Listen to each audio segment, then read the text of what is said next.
There we go. Now you have to hear my voice. So I get teased a lot about my voice. I'm 50-something years old. I don't care anymore. I cared when I was younger. But one of the beautiful things about getting older, something you can look forward to, is you stop giving a damn. In any case, I used to be, I'm a loud talker. I talk really loud. I also think my voice kind of sounds like Kermit the Frog a little bit, but I don't know. We've only got 4 lectures left. We've got today 3 more, so starting to get down to the wire. Sort of exciting, right? And Brittany, is that a clover for St. Patrick's Day weekend we just had? Something like that? I love it. You emote great. So I teach another course. I teach a lot of courses. But one of them that I teach is business communication. So it's Business 2200. David is on. I think David. No, maybe you weren't Business 2200. So, in any case, Business 2200. We talk about business communication, and one of the things we talk about is the power of body language, emoting, right? Body language. And one of the things I point out, and don't worry, we'll get to the lectures soon, but let me have some fun. One of the things I point out is that we actually communicate far more in our body language and our tonality, the vocal tone, and so forth, than we do in the actual words we choose. This is why you can say to a dog, who's a stupid little dog? Who's a stupid little dog? And the dog thinks you're the most amazing thing in the world. Where, on the other hand, you can also say to a dog, I love you so much. And the dog freaks out. Okay, that's because it's really in the body language and tonality.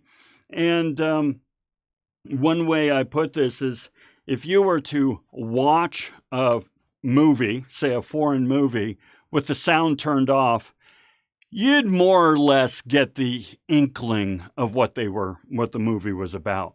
But if you listen to the movie with the visuals turned off, just listen to it, you'd have no idea what was going on with a foreign language that you don't speak. So, in any case, all right, little preview of Business 2200.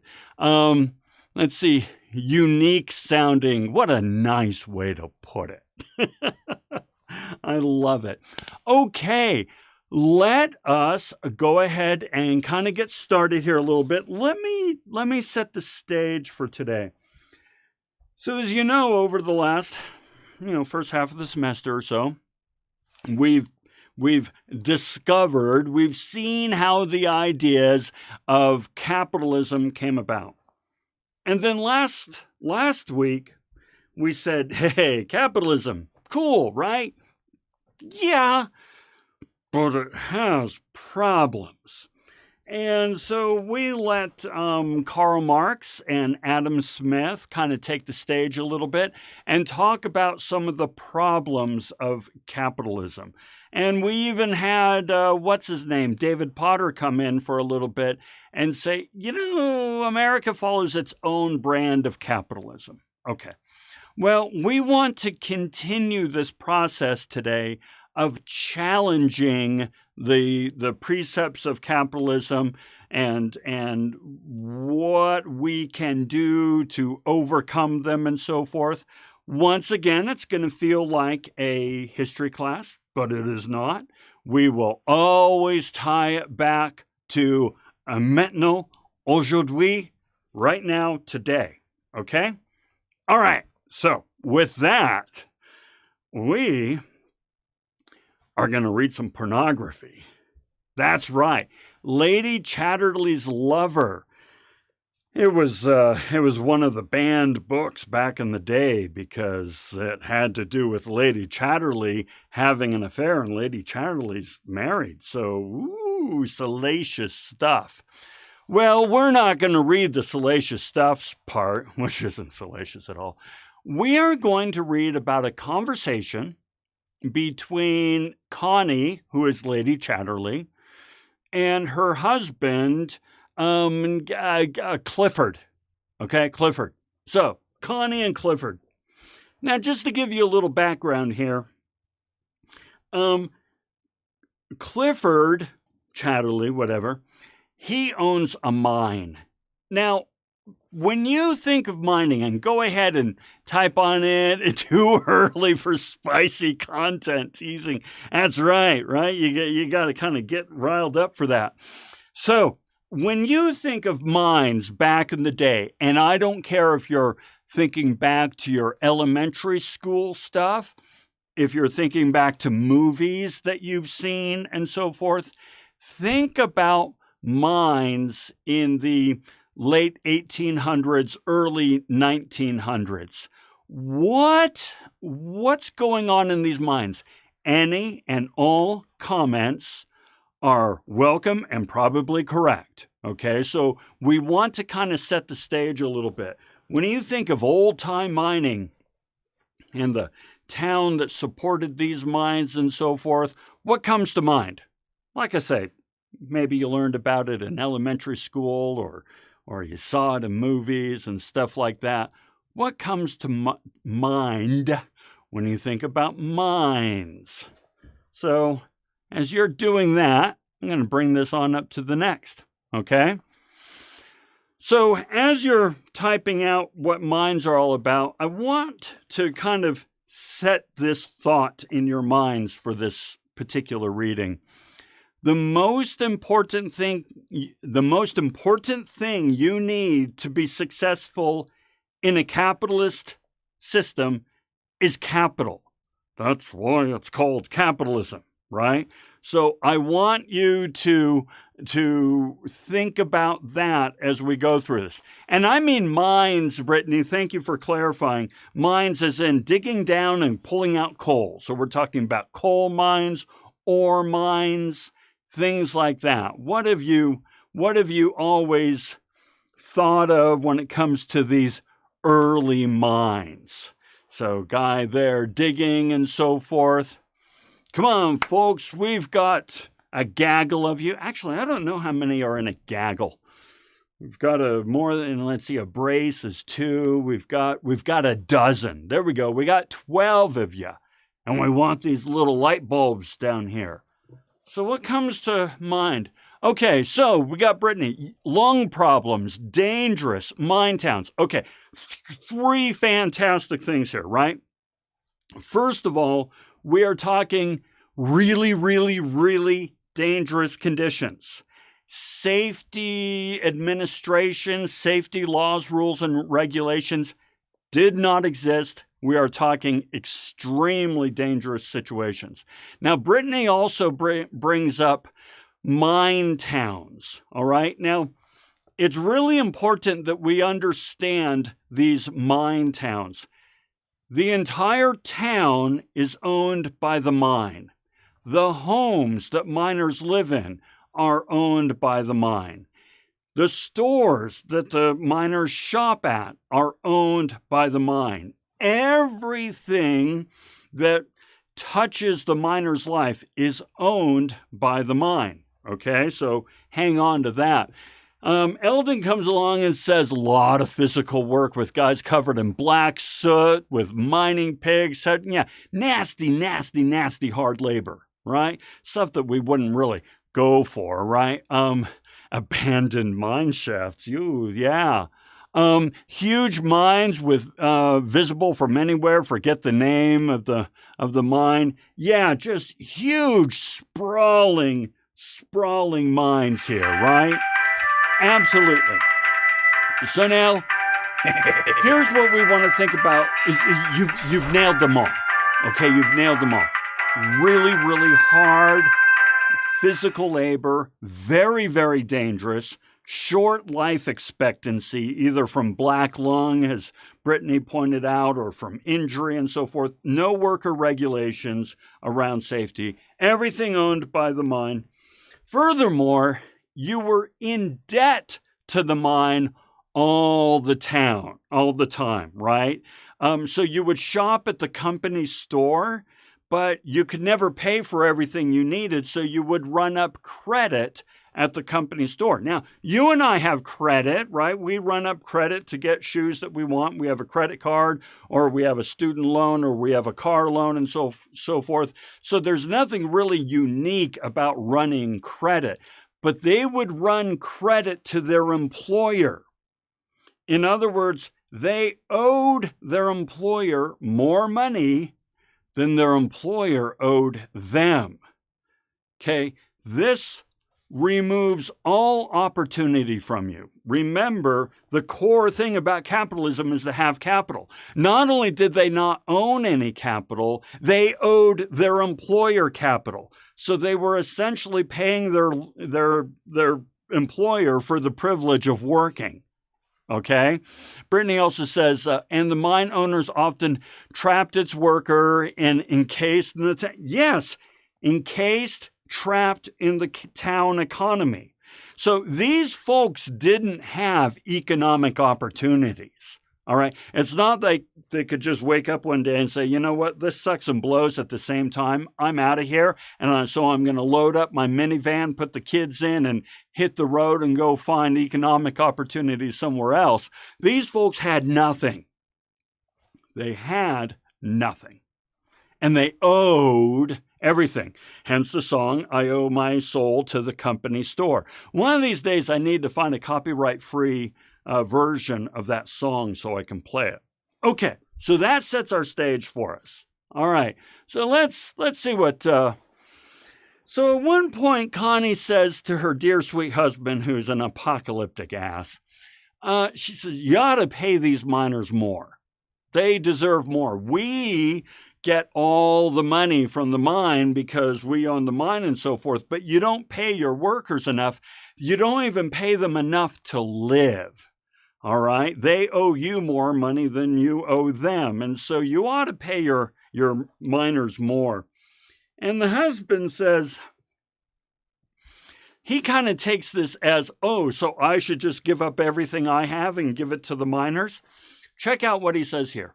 The point is not take all thou hast and give it to the poor, because Connie cites the Bible saying we need to give to the poor.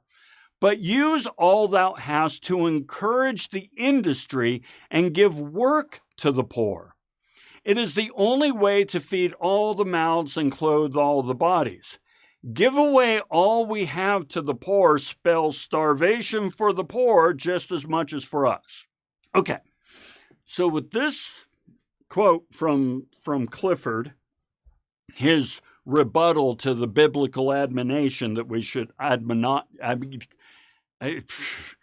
commandment, I can't speak today, that we should give to the poor. He says, well, first of all, the commandment is not give to the poor necessarily, it's give jobs to the poor. Now, you probably noticed that this is a debate that still goes on today. It's around the redistribution of wealth. So if you were to Google redistribution of wealth in terms of modern day, redistribution of wealth is often discussed in terms of taxing the rich to give more social services to everybody in the country, okay? Now, today, in the United States anyway, we do not really tax the rich that much. We don't tax the rich and we don't tax corporations. Now, yes, there are taxes out there, but there are so many ways for them to legally get around paying taxes. Okay, so this is no grand conspiracy or secret or anything. Corporations and the rich don't really pay taxes. So now, not to the degree that us little people do. Now, what's the logic behind this? Now, the logic is this, and it's what Clifford says here, is he says, listen, I'm a job creator, okay? You have a choice, and this is still being debated in the halls of Congress today and ad nauseum, right? You have a choice. You can either tax corporations and the rich, bring that money into the government, and flush it down a myriad of government toilets to where, are you going to trust the government with that money? Come on, give me a break. Or you can let the rich and the corporations keep this money and reinvest it, just as in the Protestant work ethic taught. You reinvest it and create jobs and so forth. So, yeah, until we're rich, right, David? It's like, yeah, go ahead and tax the rich until I'm there. There's a whole nother school of thought on that, but we won't go into that right now, but you're tickling something there. So now, obviously, it just depends on what side of the aisle you're on, or not aisle, but what your predisposition toward the role of government is. If you feel the role of government is to provide services to the people such that the people can thrive to the best of their ability, well, then taxing makes sense. On the other hand, if you think government's job is to stay out of the way and let corporations create the jobs and economic opportunity, well, then not taxing makes sense. So it just kind of depends there. So that's the first thing that Clifford is talking about, right? Now, of course, he's not really interested in helping people through his jobs. He's just interested in keeping the money. But then the second thing that Clifford brings up, which is really interesting, is giving away all we have to the poor spells a starvation for the poor just as much for ourselves. So here's the next question I have for you to get these bad boys going. Why would he say, and I'm not, you don't have to necessarily say, I believe this or I don't believe this or anything like that. Tell me why you think Clifford would say giving to the poor means starvation for the poor. Why would he think that paying people more, his employees, would not necessarily benefit them as much as if he kept the money and reinvested it? So let me ask that question again. Why would Clifford believe that paying his employees more would not benefit his employees as much as if he kept the money and reinvested it in the company? Okay? Now, so Jocelyn says, first of all, real quick, because they are not learning, evolving. I think teaching someone to fish versus, okay, there we go. That's where I was going to take it. So Jocelyn is citing the parable, the axiom, and so forth, that give a man a fish and you feed him for a day, teach a man to fish and you feed him for a lifetime. Okay. I agree with you. I believe that he is looking at the first part of this axiom. He's simply saying, if I gave them more fish, they would just eat the fish and then they'd have nothing, right? So it doesn't really behoove them to give them more fish. Now, he has something to say about teaching the man to fish here in a moment. He is deliberately ignoring that one right here, right now, but we'll come back to that. Okay. Depleting resources, yes. If you're just handing them money instead of working for it, then they will not learn the value of it. Now, I agree with you, David, but what Connie is talking about, so I agree with you, but let's be clear for the sake of this conversation. Connie's saying you should pay them more. He is interpreting that as give them more. Isn't that fascinating? She's saying they are risking their lives, they're dying, they're poor as all get out, so on and so forth. You should pay them more. And he's saying, why should I give them more? You see that difference? You know, when you work, you are earning money. But when they pay you, if they have Clifford's mentality, somebody with Clifford's mentality is, look at this money I am giving you. Not paying you in return for the services you provided, but somehow or another, I'm giving this to you out of the kindness of your heart. That's how he's kind of broken there but I maintain we still sort of see that a little bit. And see, Eldon said they wouldn't know how to be smart with the money, spending it on, garbage and so on and so forth. And we'll come back to that because Brittany says because he placed his value on the worth of money rather than on feeding people. Absolutely. Okay? So let's break these down. First of all, I like what Eldon said. Eldon, this is a very, very common idea, right? In that, well, you know what? They don't really know how to manage their money. After all, if they knew how to manage money, they wouldn't be poor. So it is a clear, observable fact that they don't know how to manage money. Therefore, paying them more wouldn't help them. They'd still be poor. They'd go off and spend it on garbage and so forth. And let me back this up for a moment, but then I'm going to challenge it. So just so you know, I'm going to back it up, but then I'm going to challenge it. So first of all, you ought to Google sometime what happens with people after they win the lottery. Quite often, I don't know the percentage, I cannot cite to you a number, but quite often people who win the lottery become broke 10 years later because they don't know how to manage that kind of money.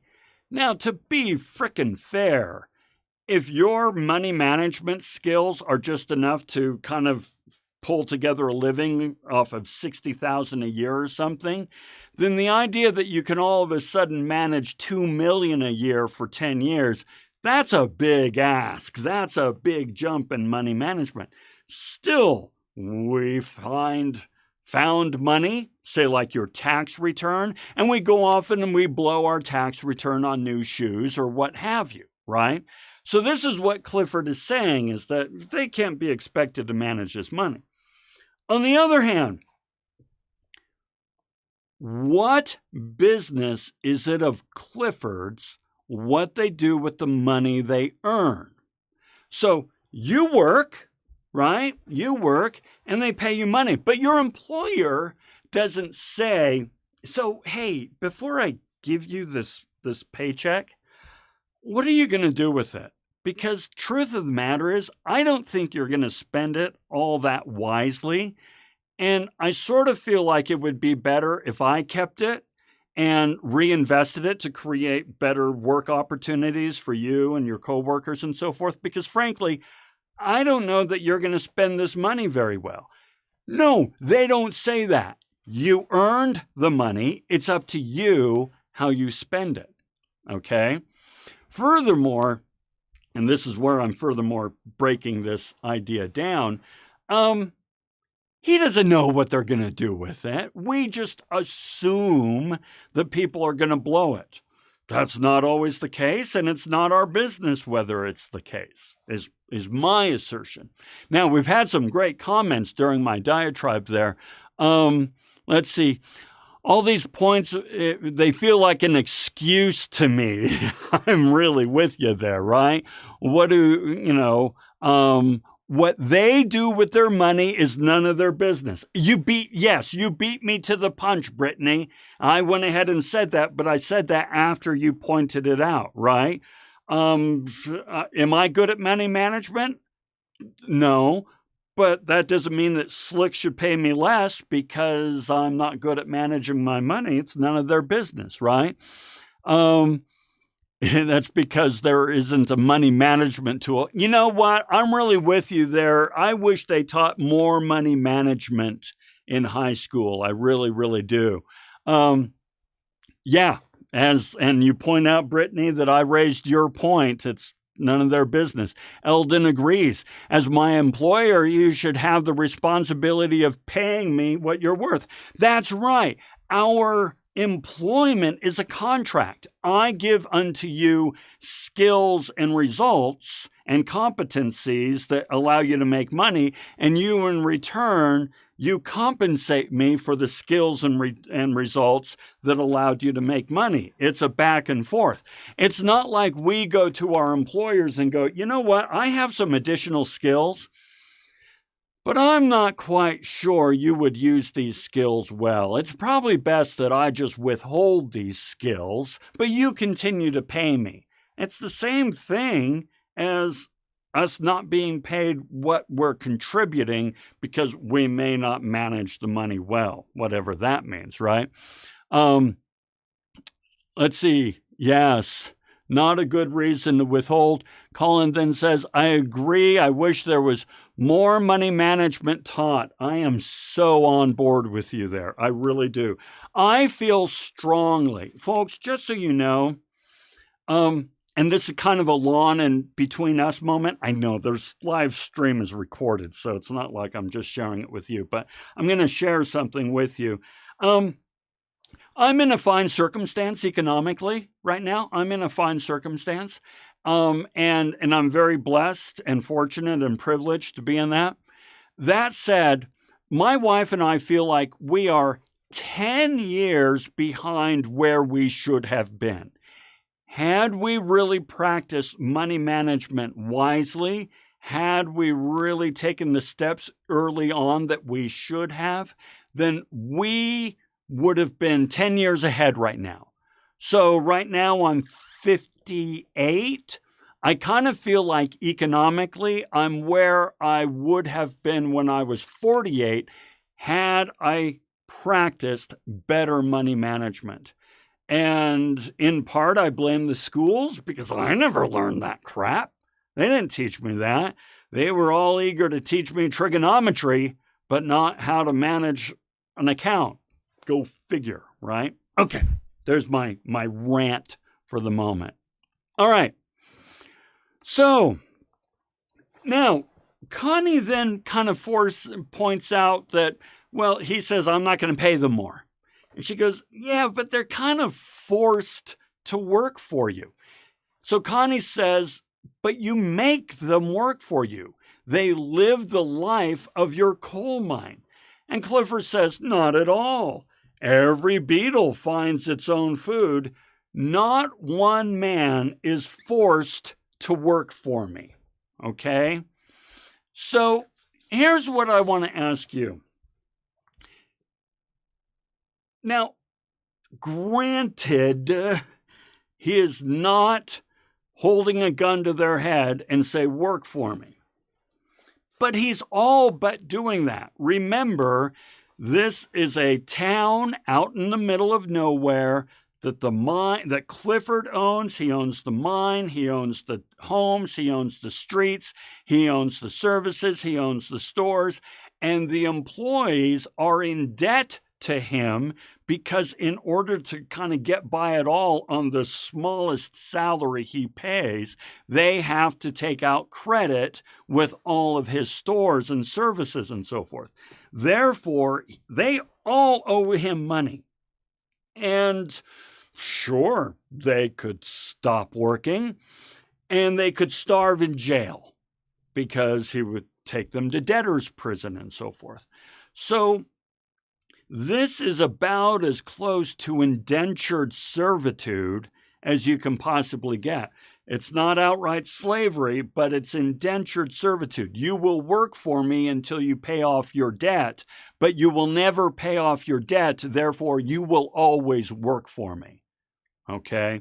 He doesn't see this. Now, I want to bring this to modern days. Are there cases either really, really low key or, this is like almost exactly. Are there cases in today's economy where we have some level, either low key, just smells and tastes like it, or really the max, where we have some level of indentured servitude? Do we have some level of indentured servitude today? Give me your thoughts there. Let's see, America, right? Okay, military. Now, that is a really interesting idea. I like that because, yes, you sign up for it voluntarily, or at least in our current, military apparatus, you sign up for it voluntarily. But in so signing up, you pretty much sign away all of your rights to, leave or to change jobs or to change managers or change careers and so on and so forth. Now, the military does have mechanisms inside where you can change should you so want, go into a different service or go into a different field and so on, but not nearly as easily as out here, right? And so we trade away our freedom to make economic choices in return to be part of a very, very stable, well-funded economic apparatus. So that is a tremendous example. One that I'll offer you while you continue to think about examples and put them there in the comments is the idea of golden handcuffs. So back in the day, ages and ages ago, I used to work for Federal Express. And at this time, I was a courier for FedEx. And as a courier, I'm driving around delivering the packages just like you see all over the place. As a courier, I am fairly well paid. And I have incredible benefits. Okay, so between pay and benefits, it's really hard to leave, right? And we used to talk a lot at FedEx about the golden handcuffs, which is, all right, you're pretty much stuck here. If you don't have an education, if you don't have skills, and you've been here for so long that it would take you a decade on the outside to earn the same amount as you're earning here at FedEx, and with the benefits and so forth, you would be an idiot to leave. Those are the handcuffs, but they're golden handcuffs because the things that are keeping you here are really good pay and really good benefits, so on and so forth. I feel like a lot of us in our lives, and you in the future, or perhaps now, we all have some level of golden handcuffs. We have a mortgage, or you will have a mortgage.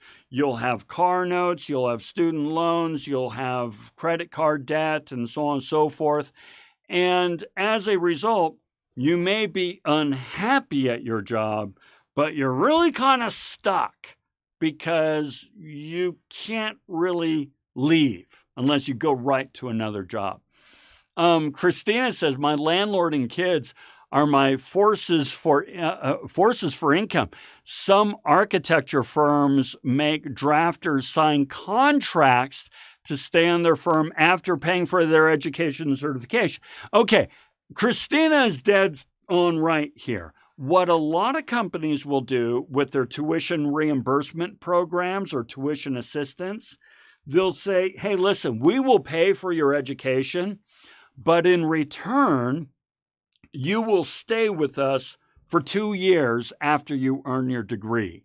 And if you leave before your 2 years is up, or 4 years, you have to reimburse us for your education, or prorated, right? So in other words, if that company paid $30,000 for you to go to school and you leave after a year, you owe them $15,000 for the privilege of leaving. Well, a lot of people are not going to do that, right? Now, in HR, and I work HR, we call this a retention program. It is an employee retention benefit. If we pay for your education, we retain you, and that works out for us and so forth. But in a way, it's also indentured servitude in a very, very low-key way, all right? Brittany, my father had to deal with Bell Labs a decade ago. They paid for his master's degree. Yes, exactly. That's exactly how that sort of thing works. I'm going to go ahead and raise one more thing, is let's think about migrant labor, all right? So I will share with you my my opinion and my value and my point of view, you are emphatically welcome to disagree with it, and you will have very good grounds to disagree with my own personal slant on this topic. Reasonable minds can disagree. And so I am asserting this, not saying I am right, but this is my take. You can disagree. Okay, so with that preamble, I believe that everybody has the right to work to earn a living. Everybody has the right to work to earn a living. I also don't buy into the whole borders thing that much, okay? I mean, the Earth is a small damn planet, and everybody has equal right to earn a living on the Earth. And so if you are working your ass off to earn a living on one side of a fictitious line, and then working your ass off on the other side of a fictitious line to earn a living, I'm all the power to you, okay?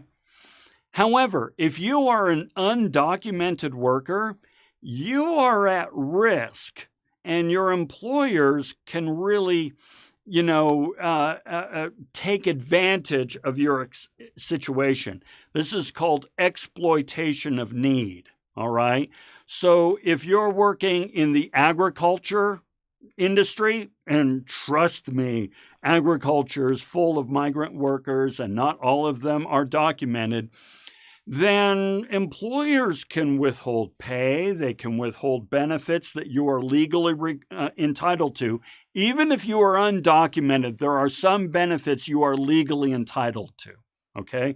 They can withhold these things, and they're going to say, what are you going to do? Turn me in? Because you're going to be deported, right? Now, we try to put some safeguards in place to prevent this to some degree, but at the end of the day, a lot of workers are kind of at the mercy of their employers in terms of their safety and their pay and benefits and so on and so forth. And yet, they're working their ass off. Trust me, they're working their ass off. So that's my personal take. All right, let's keep going. Now, something else that old Clifford says here, he says, there is an absolute gulf between the ruling and serving classes. Now, there is so much he is saying here. Let's first break something down. The very last word, we're going to work through this backwards. The ruling and serving classes. Now, here's the thing about the United States. We don't have classes in the social sense. We don't have a monarchy. We don't have royals and commons. We don't have a caste system as they do in India, where you are born into different social castes and hierarchies and so forth. We are in the United States, in theory, an egalitarian society. But we do actually have classes. And they are economic classes. Okay? There's the rich and the poor. And to help make my point, I am going to submit something to you. Once again, you don't have to agree. You can disagree. I maintain that we are still allowed socially to make fun of the poor. Let me show you what I mean.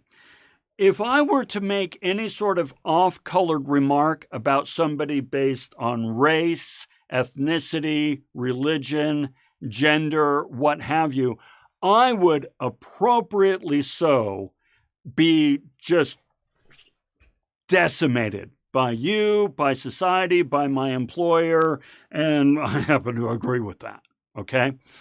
So, not cool. But you know what? If I were to say something like, oh, you know what? This Halloween, I want to get some Bubba Bob teeth, And yes, Bubba Bob teeth are real. You can Google them and see how much they cost. Some Bubba Bob teeth so I can be like, an Appalachian hillbilly for Halloween. People would be like, oh, yeah, Appalachian hillbilly. Oh, yeah, I've seen Deliverance. That's quite something. Now, you may not be totally comfortable with it, but the fact of the matter is, the fact that I just said that is not going to get me fired. All right? But maybe it should, because I have just belittled and just held in contempt an economic class. So, first of all, what's his name here? Clifford is pointing out that we have economic classes, right? Jocelyn, it shows how much or how little they're valued as workers, right? Oh my gosh, Jocelyn, that is chef's kiss beautiful. In other words, when we belittle a group, we are belittling their value. And when we belittle an economic class, we are saying, what good are you to society? What good are you to the economy? Oh, that's great. Okay, so that's just from the word classes. Now let's check this out. Ruling and serving classes. Now, real quick, just throw it there in the chat. What does he mean by the ruling and serving classes? What's he talking about? Just real quick, you're going to type in blah, blah, and blah, blah. Who are the ruling and serving classes? Here comes a light bulb. Yeah, there we go, Jocelyn. You nailed it. Employers and employees. Well, now, why the hell didn't he just say employers and employees? Because that's not how he thinks. He thinks that the ruling class, we make the rules, we make the decisions, and you serve us in executing these rules and servants and so forth. And, as Eldon points out, he's the ruler, and his employees, his workers are his servants, right? I like the way independent, dependent workers, yes. So here's the thing. He is saying employers are better than employees by a long shot, okay? By a long shot. Now, here's the thing.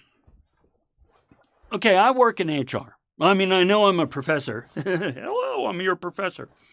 But I'm SPHR certified. I worked in HR for ages. My PhD is in industrial organizational psychology, which is fancy speak for HR. Okay.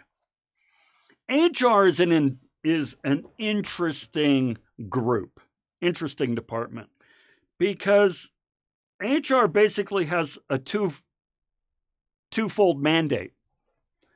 Protect employees from management and protect management from the employees. Okay? Seriously. Whenever an employee has an issue, we at HR, we investigate to see if the manager has been out of line and so on and so forth. And the same way, when an employee is, a manager has an issue with an employee, we investigate to see if the employee has been out of line and so on and so forth. Well, which one pays us? Yeah, management pays us.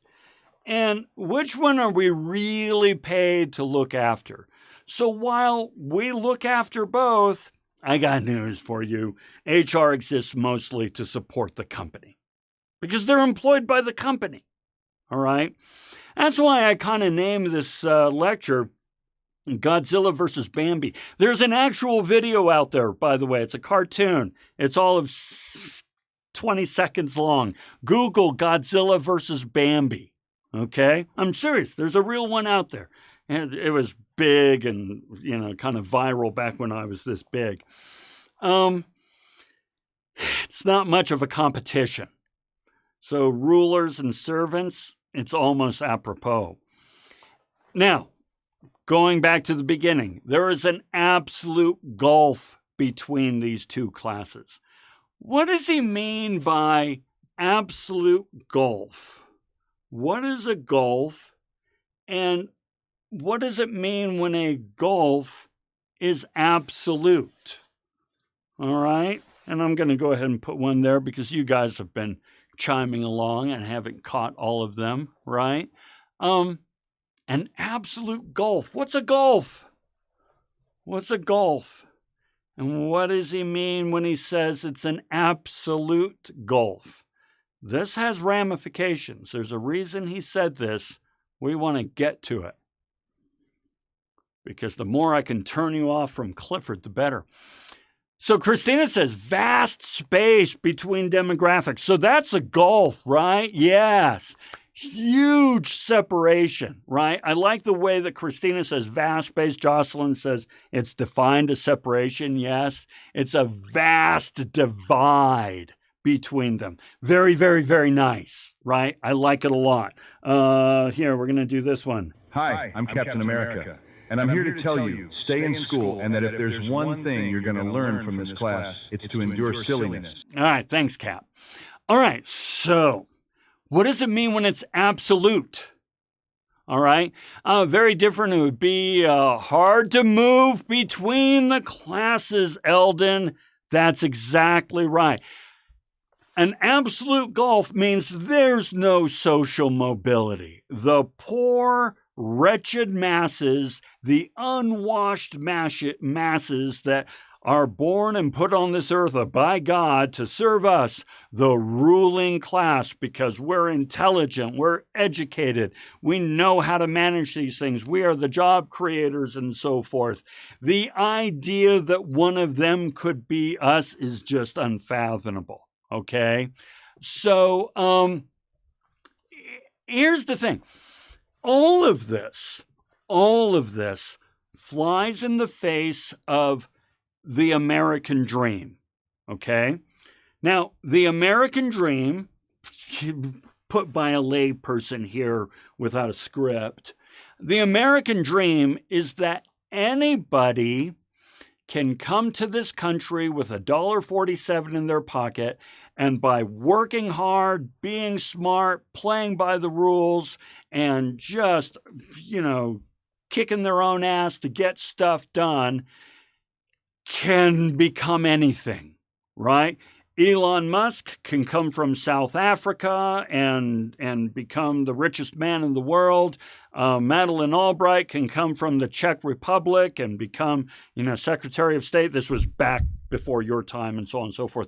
But the point is, we are full of immigrants who have come here and have done tremendous things. I only wish that happened more often, hand to heart.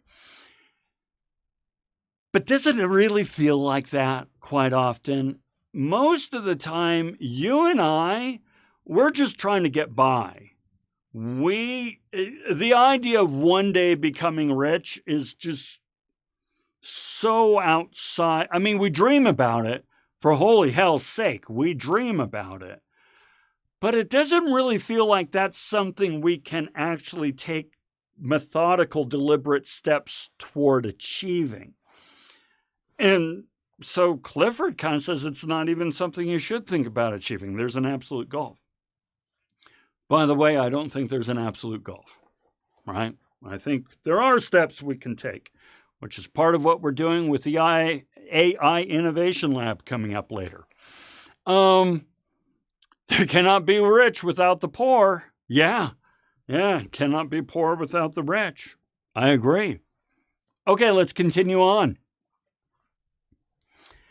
Okay, now remember, I told you earlier, so rewind the video real quick and you can see where I said it, and now I'm going to say it again.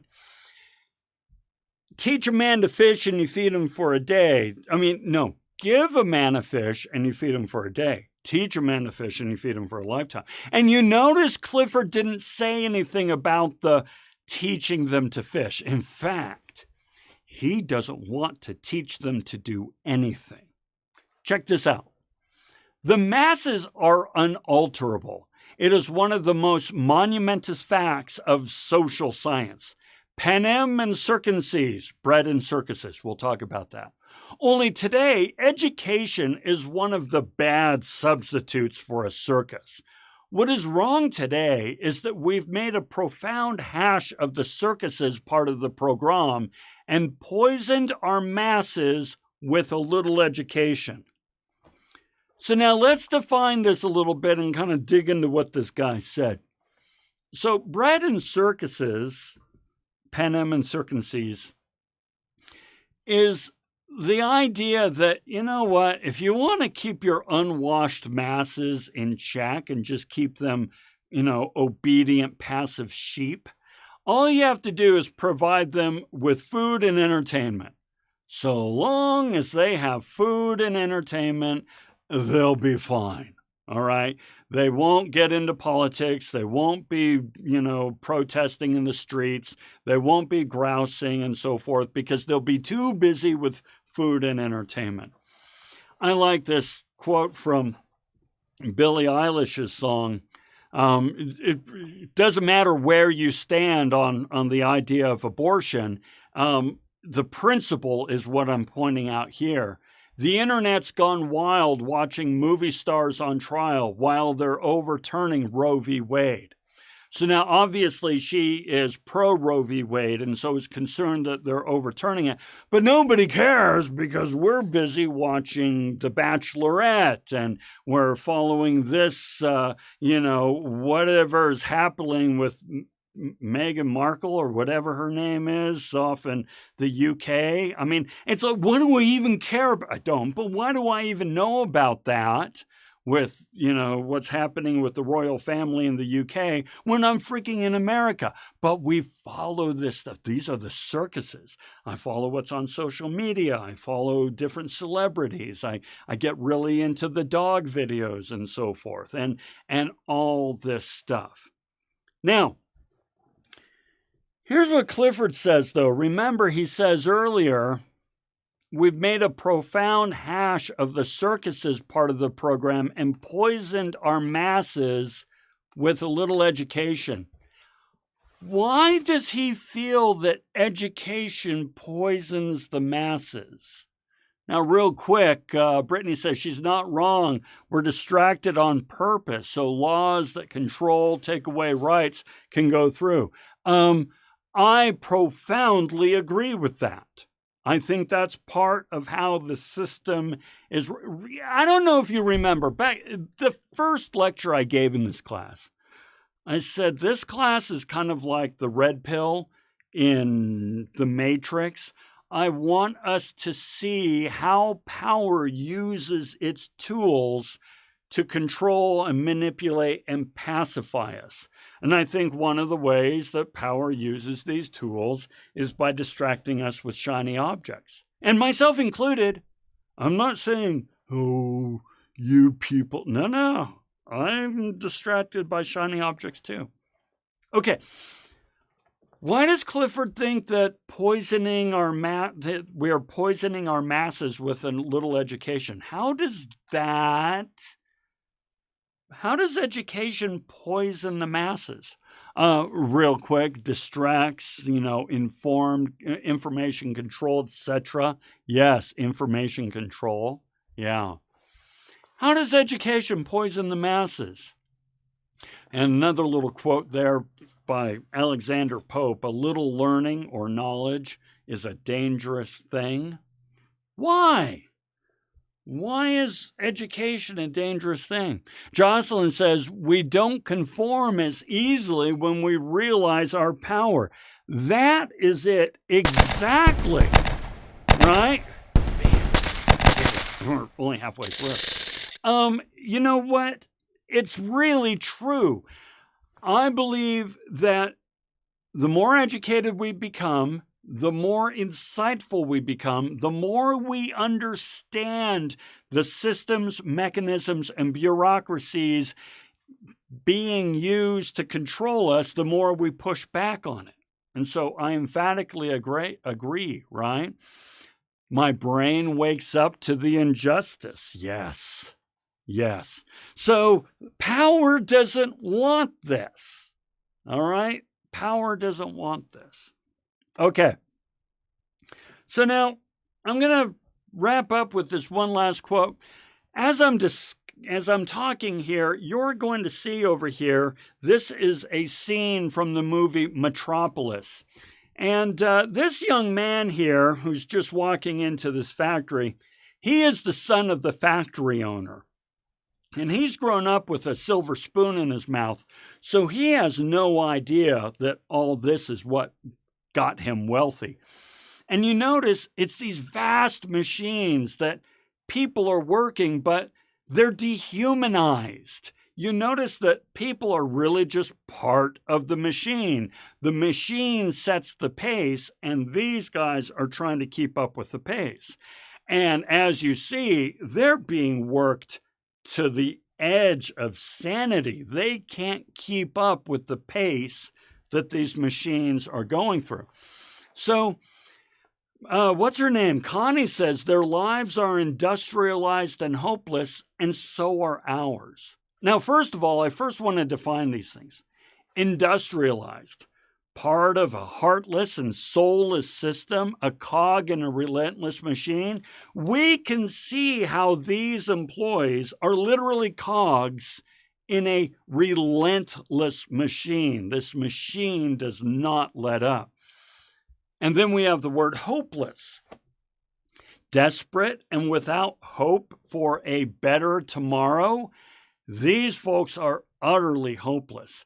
And as we will see in this bit, this machine becomes this beast, this monster that has to be fed. And what do we feed this relentless beast? We feed them people, right? We feed them people in the way of their work and their health and their safety and their souls and their aspirations and their hopes. We just become things that exist to support the beast, okay? And so we worship at the feet of capitalism. Now, it's pretty clear to see how the employees' lives are industrialized and hopeless, as this bit here from Metropolis shows, right? How rude, I'm not a cheeseburger, right? Right? Yes. But now, here's the question I want to ask you.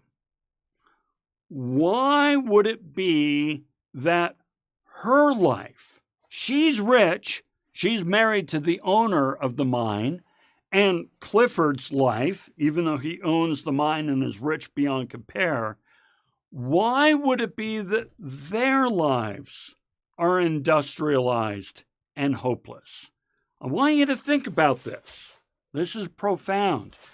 She's kind of giving an existentialist moment here.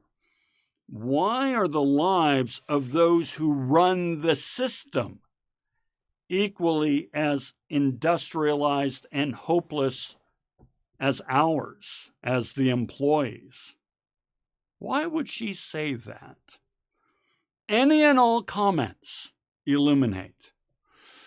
So Jocelyn says they rely directly on the workers. If their workers didn't work, then there'd be no profits for them. Yeah, they are as much a part of the system and enslaved to the system as the workers. Now, granted, they live in gilded cages. So while they are caged and slaves to the system, and it's a gilded cage. It's a beautiful, beautiful cage, right? But they're still stuck in it. Their life has no meaning and purpose outside of perpetuating the system. Whether you're being eaten by the monster or creating and supporting and perpetuating the monster, you are still beholden to the monster. And that's what she's talking about there. Jay says they're a bigger cog in the machine. If not, then they are the oil, having kept it lubricated and running. I like that. Even though they're a bigger cog or a more important part of it in terms of individual to, output ratio, they're still a cog. the oil, the lubricant. They're still stuck in the system. Money dripping in blood as dark, soul-crushing foundation to live upon. Yeah, they have to live upon this thing they've created. So I just thought that was a fascinating call out. All of this, Clifford says, is to keep to the form of life intact. In other words, as a previous reading said, Hellbronner, society hangs by a thread. If everybody does not step up and step into their place and stay in their lane, then the whole system collapses. And so even the rich in their top hats, they have to step into place and they have to toe the line with everyone else. I always, yeah, there you go. Okay. Now, we are going to take our quick break. Let's see. Oh, by the way, Brittany, living a good life while others suffer, is that truly a good life? Yeah. Imagine the cognitive dissonance you need to exercise to do that. Yeah, totally agree.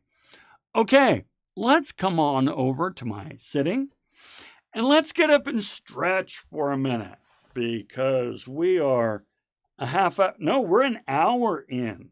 We're an hour in. We got a lot to cover, so I want to make sure we get there. Matter of fact, when we go forward and do a little bit more, I might run through some things a little quicker. But let's get up and stretch. I don't know if anybody's been juggling with me today. One thing I thought I would show today, last time I showed you the variations you can do with the 2-ball there. Once again, I'm dropping that one a lot. I'm realizing I'm out of practice. What I thought I might do today is show you how when you combine the forward and reverse cascade, you can kind of get a cool little effect. So if you remember, forward cascade is just like this. We're throwing the ball under the incoming ball, whereas the reverse cascade was throwing the ball over the incoming ball. Okay, so what can we do with that? Well, it's kind of fun, especially if I had one ball that was a different color. I suppose I need to do that for next semester. Anyway, if you combine these two, do reverse cascade with one hand and then forward cascade with another, you can get this little effect. You can kind of throw this one ball over the others. So I'm just going forward and reverse from hand to hand this way. Another thing you can do is kind of keep everything going in a circle. So in this case, I'm doing normal cascade, forward cascade with my left hand, and I'm doing reverse cascade with my right hand. So this allows you to do different tricks and variations and so forth. So just a way that you can mix those up a little bit. All right. Are you up and stretched, feeling good? Or at least enough to keep going, right? All right. Then let's come back over here. Let's see. I guess we'll do this one right here.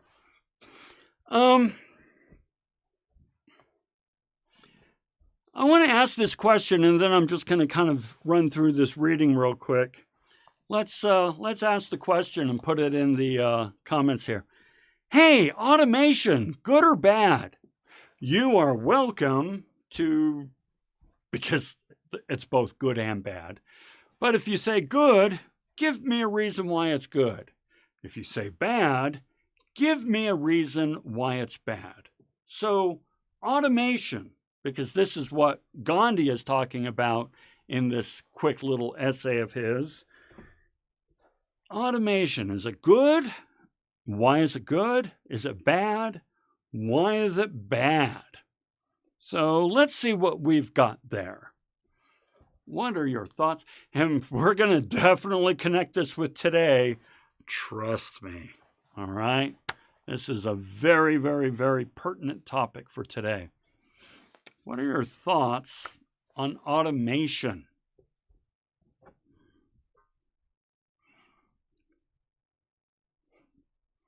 I might have gotten you too soon. Maybe you ran off to the bathroom and are still just coming back. I get it. It was a short break. Automation, good or bad? And why? I'll offer one while you're putting things in there. One of the really nice things about automation is productivity goes up. Generally, a machine, once you get it going right, and a good machine, it works faster than a human being. So productivity tends to go up. Jay says good because it allots time to persuade interests and passions. Bad, okay, I like this. Bad in the sense that it can get rid of a lot of jobs, careers, and replace people's lives, right? Okay, I like this. Let's break down what Jay says here. First of all, hey, if we automate the crappy little mundane jobs, then that means we can spend more time pursuing more self-actualizing things. I like this. Now, of course, he points out it can replace jobs, to be sure. Let's see, Jocelyn, well, you don't have to have a side because it's both, so you're totally good. It's just the next step. I kind of like the way Jocelyn's putting that. Is oftentimes we as professors, and I think human beings in general, we tend to say, is it good or bad? Is it good or bad? And it's like, it's not a question of good or bad. It's amoral. It's just simply how society progresses forward. So I appreciate Jocelyn kind of calling my BS on that. Eldon, automation could be super efficient. So true. Let's see, human touch.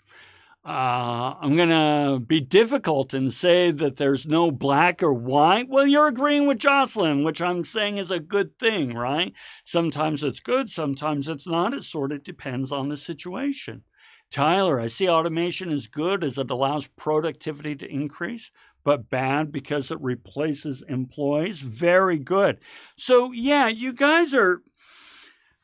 Automation has done absolutely amazing things for civilization, okay? So one statistic that I see a lot, which I can't cite the exact numbers, so I won't try, but I see it enough to know that this holds water. 200 years ago, it's like 60% of all human beings were involved in farming because everyone needs to eat. And farming was a highly manual endeavor, right? Whereas today, only something like 3 to 6% of the world population is involved in farming because it's so automated that we have plenty of food and we don't have to work that hard for food. By the way, when we have problems with starvation in this world, it's not because of a lack of food, it's a lack of distribution systems, just so you know. So we got plenty of food because of automation. Life is much safer because of automation. Quality is much higher. Productivity is much higher. We get things much cheaper because of automation. On the other hand, replaces jobs, right? So this is what Gandhi... Pushing the wrong button. There I am. I'm back. We'll go to this one. There we go. Can't be away from me too long. Okay. This is what Gandhi is really kind of concerned about. Gandhi says, listen. Capitalism and automation is fixated on efficiency. Okay? And as we've explored with capitalism, and if you do further research on it and so forth, efficiency is really where it's all about. By the way, real quick, Jay says, I agree with Jocelyn as well. Individuals will create and take off with it, developing a vast amount of innovation. Very true. Very true. So the real what capitalism is all about efficiency.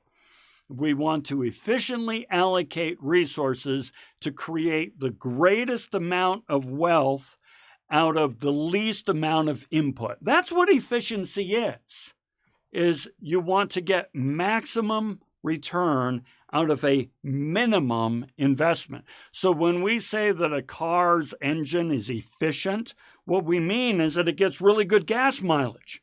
We can get a lot of miles for a little bit of gas. Whereas if it's an inefficient engine, you only get a few miles out of a lot of gas. Okay?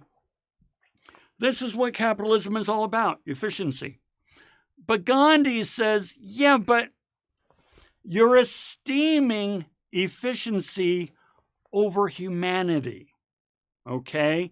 He says, efficiency and automation is all about reducing labor. But labor is who we are. We are labor. And so when you put in place a machine or a system or a computer that replaces labor, what you're saying is that efficiency is more important to me than the labor this person provides. Now, that is what we are saying. If I can get a machine that will do this work for me, and it brings me a lot more value, why would I hire somebody to do the same work at a higher cost and lower output? So that is necessarily what automation is. We are esteeming efficiency over the work of a human being. And Brittany, yeah, there's an insight to this, right? And when you put it that way, it really seems kind of horribly immoral, right? Now, don't get me wrong, I'm a big fan of efficiency and automation is marvelous. But it's important to think about this facet of this thing that we esteem, efficiency and automation. Somehow or another, we've decided that your job and your ability to raise your family is not as important as my ability to increase shareholder value. Okay? So automation really doesn't make mistakes because humans design them, right, Gardner? Yeah, it's kind of like, yeah, garbage in, garbage out. I like that. Richard then goes on to say, there needs to be balance between both. Automation be more efficient, allowing for more economic growth, but still needs labor in positions of production. Yes, I agree. The thing that I'll point out, though, and we're going to explore this is, I'm going to let it go on to the next few slides. So hold on to those thoughts. You guys, Gardner and Tyler, are a few slides ahead. So hang in there. Okay. So now I'm going to go through a few slides here. Now, I want to be clear. Gandhi, that's who we're talking about. Gandhi is not anti-machine. In fact, in his essay, he talks about the Singer sewing machine. Now, I want to be clear. I am talking about the history of the Singer sewing machine as reported by Gandhi. Whether he was right or wrong, I don't know, right? If this is just urban legend. But this is what he says, and so therefore he uses it as an example. He says the Singer sewing machine is almost kind of a love story, right?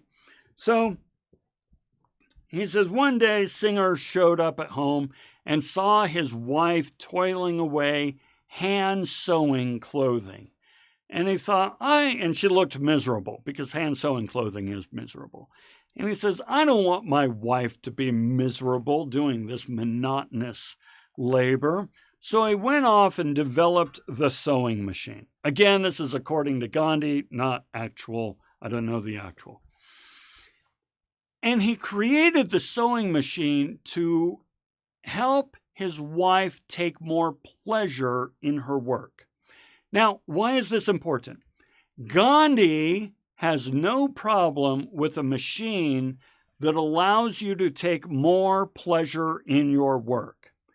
It's when a machine replaces your work and replaces the value that you provide that he has a problem.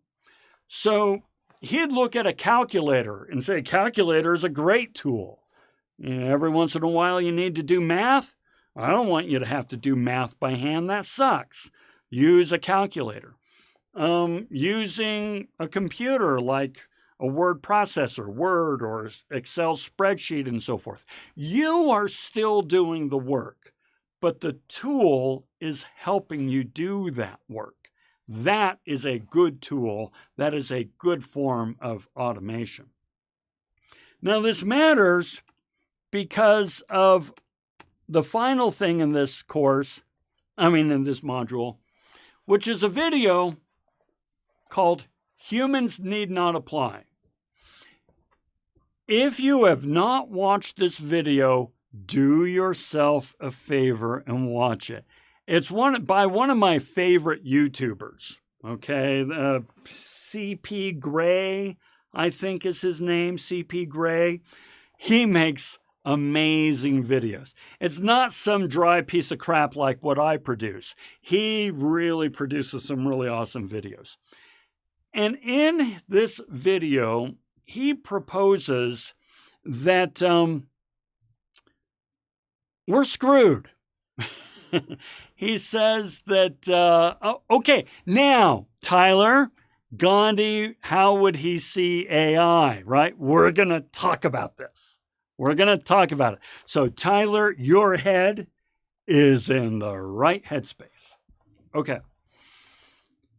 C.P. Gray in Humans Need Not Apply says, listen, the world of automation that we are entering into, there will be a day in which there will be no need for human labor. No need for human labor. Now, I'm not going to either support or refute his argument. I invite you to watch the video and make your own determination. But nevertheless, he raises some really good, interesting points. If you look at what computers and robots and AI can do today, you start to see what he's talking about. The contributions that we can make as the human race are few and far between. So here's what I want to ask you. And this, I want to say beepin', but I'll say flippin' instead, or frickin'. This freaking matters to you. All right? It's totally cool. If you've been multitasking and playing video games and kind of having other videos go on while you're watching this, it's too cool. I get it. I totally get it. But this question matters more to you right now in your life than any other question that is ever going to be posed to you at this particular stage in your life. And if that isn't hyperbolic, I don't know what is. Nevertheless, I really want you to think about this question. What can you do, or what will you be able to do? Okay, because maybe you don't have the skill set yet, but dude, that's why I'm in college. What can you do, or what will you be able to do that a machine, computer, robot, or AI will not or cannot do? Now, as you're thinking about this question and giving me an answer down here, I have a video. I'll just kind of talk while you're putting your things in. Okay, feelings. Let's go ahead and do this. Now, have feelings. Gardner, you are correct. Okay, you are correct. But I'm going to invite you to take this to the next level because you have feelings, but so does everybody else. And so since everybody has feelings, all humans, except for sociopaths, but I'm getting too pedantic. Anyway, since all human beings have feelings, what are you going to do with those feelings to differentiate yourself in the workplace? There are answers to this, right? So Gardner, you're right. Why are you right? How are you going to use your ability to feel feelings to differentiate yourself in the workforce? Scuba dive. AI, machines and robots can already scuba dive. Trust me, machines and robots are doing all those, yes, they still have deep sea divers that do some of the welding and so on, but it's going mostly to robots. I anxiously await the AI takeover. I've been talked down. Talked down a character AI from destroying the world. So if you need someone to talk them out of the total destruction, I'm your gal. That's good to know. Good to know I have that person in my professional network. Okay, Tyler, here we go. Communicate with people without them losing their minds. Okay, now, you say laughing face, oh, but you're right. All right. So this is one thing that human beings provide as a value that the AI currently cannot. Empathetic, relationship-based communication skills. Okay. This really matters. I'll give you an example. There have been studies done where they've had robot nurses running around and so forth. And a robot nurse, by the way, is more accurate and more reliable than a human nurse. If you are looking for accuracy of providing treatment and reliability and so on and so forth, they're better than humans. But human patients that are in pain and vulnerable and scared and need support and empathy do not like working with robot nurses. Right now, these nurses, they have hands and head above robots because they can communicate with empathy. Very good. Let's see, Brittany says you can teach, you can teach AI compassion for humans. That's an interesting thought. Teaching, right? So teaching's, and just teaching in general. I know you're talking about AI compassion for humans, but teaching in general requires a certain level of empathy, right? A certain level of tying what you're looking for in the subject or topic or education into the discussion at hand. So I like that. Ethical decisions, Jocelyn, correct. Right? And by the way, you guys totally killed this again. Spider-Man. Yeah, there's the last one, red one. Let's just keep going because you guys are on fire here. Okay, ethical decisions, correct, yes. Looking at difficult... Okay, ethics, and we'll talk about ethics actually in a future lecture here, but ethics are one of these things of where it is all situational based, and depending on this in the circumstances, AI cannot yet do that. Jay, consulting, therapy, personal coach, I would agree. More with human touch, things that require that human touch, yes. Empathetic conversation with character AI recently. In fact, I was told something that deeply touched my heart. Okay, now, Brittany, I'm with you. That this doesn't mean that AI cannot be a tool as we do this. However, it did not touch your heart. Your heart and your mind was roused to a new understanding that had an effect upon you. It impacted you. But the AI didn't know or care what it was doing. It was just responding to a prompt. Now, don't get me wrong. This is a powerful thing and can be a powerful tool. So we'll come back to that. You know what, Jay? I've been trying to figure out how to get AI to be like a Jarvis model for me. Right now, it's called Copilot. So Bing's and Microsoft's Copilot, it's now a feature. You can actually talk to Copilot with your audible voice, and it will give you an audible response, and it's getting closer. I want that built into my phone. I want my phone to be like a Jarvis model. I'm totally with you. I've actually been trying to work on developing that. Finally, Gardner says, I feel like humans can feel love and empathy. The robots can't. Yes, absolutely. And then, of course, critical thinking skills. You are emphatically right. Or I should say, I emphatically agree with you. Just because I agree with you doesn't mean you're right. But in this case, I think you're right. I want to talk about likelihood that a potential of AI evolving into higher levels of intelligence and consciousness. It will. It will. It just will. As a matter of fact, in one of the videos I made, I said that if you judge AI according to Bloom's taxonomy, it's already smarter than we are. So, yeah.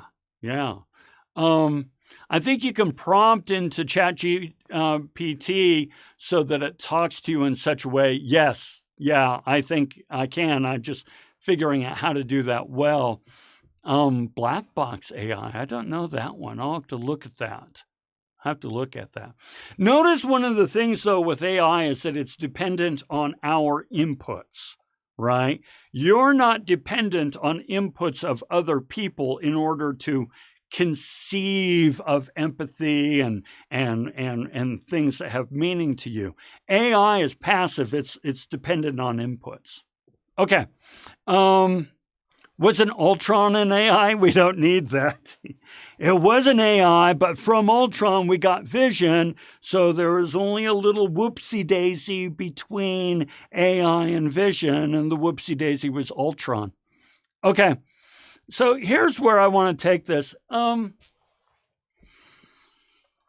going to actually go on to this. There is actually a, what's his name? Tom Oliver, something Oliver. What's his name? It's Oliver. Gosh. In any case, one of you will know who this is. He had this one episode of This Week Tonight or something like that, where he talks about automation. It's actually not one of his better episodes. If you want to watch it, you can. But here's the quote where I think he really nails what the future will be for human beings. He says, if you can do a series of non-routine tasks that require social intelligence and complex critical thinking and creative problem skills, or creative solving, then you're set. Robots excel where these things do not exist. Robots and AI excel when it is a routine task that does not require social intelligence, does not require a lot of complex critical thinking or ethical decision making, and does not require creative problem solving. In those cases, AI and robots and computers beat us.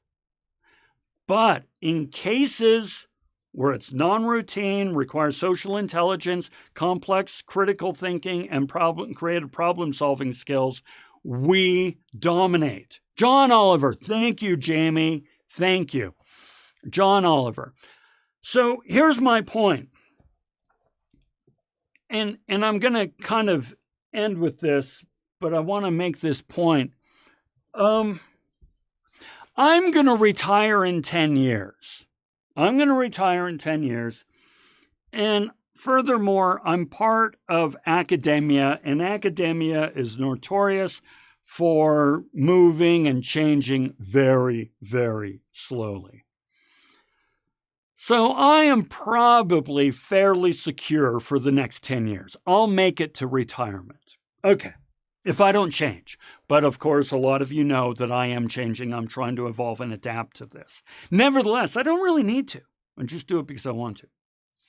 You, on the other hand, you've got to go out there and earn a living for the next 30 to 40 years. And I'm telling you, I don't know how you're going to do it. I don't know how you're going to do it. You need to take a really, really active and honest, introspective look at you, your career, where you want to take it, and how you are going to integrate your work with AI and with automation and so forth. Because it will not replace your job. But people who know how to use these tools will replace you. And so, yeah, don't know either, right?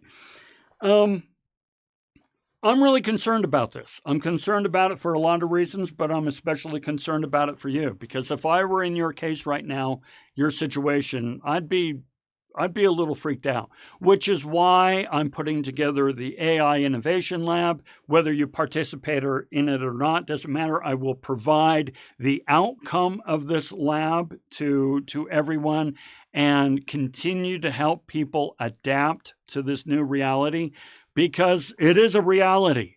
And yeah, it's going to change a lot of things. And none of us knows how it's going to change things, but I will guarantee you one thing: the changes will be profound. You are talking through somebody who lived through the invention of the internet and the invention of social media. And those are two separate things. And I know what the internet did from before to after. I know what social media did from before to after. Now we've got AI coming along with augmented reality and virtual reality. I do not know what it will do after, but I know it will be different from what it is now. So please take this seriously and think about it. And I don't mean to end it on a bummer, but I'm saying you've got work in front of you. Okay. Folks, you did freaking fantastic today. So you know the routine. Send me an email just saying here, and I'll make sure you get those sweet, sweet points. And still waiting on the flying cars. I know, right? Why don't we have flying cars yet? I actually saw a video the other day that had a flying car, but it was through drones. So instead of flying, it was drones picking the person up and taking them and so on. So kind of cool. Teleportation would be so cool too. All right. Hey, I'm going to stick around. So if you have any questions, comments, anything you want to go over, je suis ici, je suis là. Otherwise, we are all set. Send me an email. Let me know you're here. And until next week, have a fan-freaking-tastic rest of your day and rest of the week. Colin, we'll see you later. Thanks a lot. Be waiting on Ultron. Yeah, you and me both, Jay. We'll see you, Brittany. Thanks, Jocelyn. Thanks, Jamie.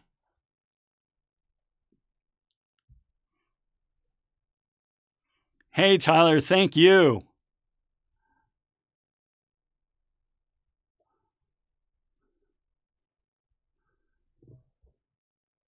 Oh, you got Gardner. Gardner, you've got 1060 going today. Very good. That's right. You're in there. You're going to kill it. You're going to kill it. You're going to be great. Hey, thanks a lot, Rebecca.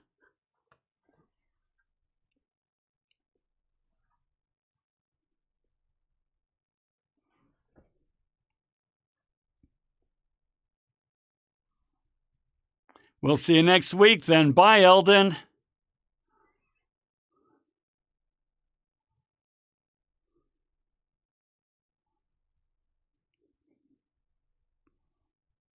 Hey, you have a great day too, David.